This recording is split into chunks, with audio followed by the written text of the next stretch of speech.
नमस्कार। आज हम लोग रविंद्रनाथ टैगोर के जीवन काल का अध्ययन करेंगे। रविंद्रनाथ ठाकुर या रविंद्रनाथ टैगोर, जिन्हें हम गुरुदेव के नाम से भी जाना जाता है, वे विश्वविख्यात कवि, साहित्यकार, दार्शनिक और भारतीय साहित्य के नोबेल पुरस्कार विजेता हैं।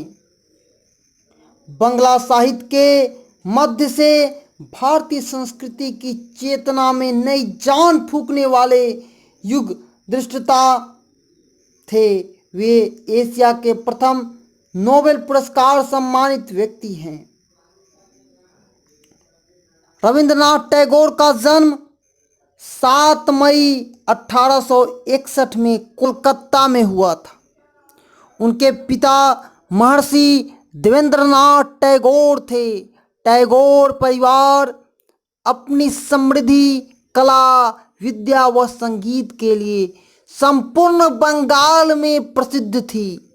वे अपने भाई बहनों से में सबसे छोटे थे। उन्होंने अपने यश से न केवल टैगोर परिवार वरन संपूर्ण देश को गौरव प्रदान किया। टैगोर को प्रथम ओरिएंटल सेमिनरी स्कूल में भर्ती किया गया, परंतु उनका मन वहां नहीं लगा। इस कारण उनको कुछ महीने के बाद नॉर्मल स्कूल में दाखिला दिया गया। इस स्कूल में उन्हें कुछ कटु अनुभव प्राप्त हुए, जिसके परिणाम स्वरूप आगे चलकर उन्होंने आजीवन शिक्षा में सुधार का प्रयास किया और आदर्श शिक्षा संस्था के रूप में 1901 में शांति निकेतन की स्थापना की, जो आज विश्व भारती विश्वविद्यालय के नाम से प्रख्यात है। 1878 में टैगोर अपने भाई के साथ उच्च शिक्षा प्राप्त करने इंग्लैंड गए, परंतु वहां अधिक दिनों तक नहीं रहे और पुनः 1880 में वे स्वदेश लौट आए। 1881 ईस्वी में पुनः इंग्लैंड गए। वे वहां कानून की शिक्षा प्राप्त करने के ध्येय से गए थे, परंतु विचार परिवर्तन के कारण पुनः वह लौट आए। 1901 में टैगोर बोलपुर के निकट शांति निकेतन की स्थापना की। उन्होंने इसमें स्वयं अध्यापन के रूप में कार्य किया। यह संस्था आध्यात्मिक उदारता व विभिन्न संस्कृतियों के संगम स्थल के रूप में जाना जाता है।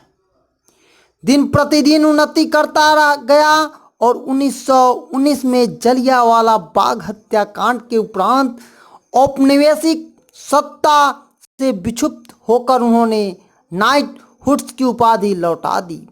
वे साहित्य की सेवा अनवरत करते रहे और महान कवि और साहित्यकार के रूप में विख्यात हुए। 1931 ईस्वी में उन्होंने गीतांजलि पर नोबेल पुरस्कार प्राप्त किया। उनकी प्रमुख कृतियां काव्य संग्रह में मानसी, सोनातरी, चित्रा, चैताली, कल्पना, क्षणिक, गीतांजलि, उपन्यास में गोरा, काव्य नाटक चित्रांदा, कहानी गल्फगुच्छ। इन रचनाओं के अतिरिक्त शिक्षा, साहित्य, कला, संस्कृति आदि विभिन्न विषयों पर उनके अनेक लेख प्रकाशित हो चुके हैं। टैगोर एक संगीतकार भी थे। उन्होंने अपने सैकड़ों कविताओं को संगीतबद्ध भी किया है, जिनमें से एक है राष्ट्रगान के रूप में जन गण मन प्रमुख है। वे देश के प्रमुख चित्रकारों में से भी एक थे। 7 अगस्त 1941 ईस्वी में इस महान कवि, साहित्यकार व शिक्षा शास्त्री का निधन हो गया। ये वीडियो आप न्यू एजुकेशन पॉइंट की तरफ से देख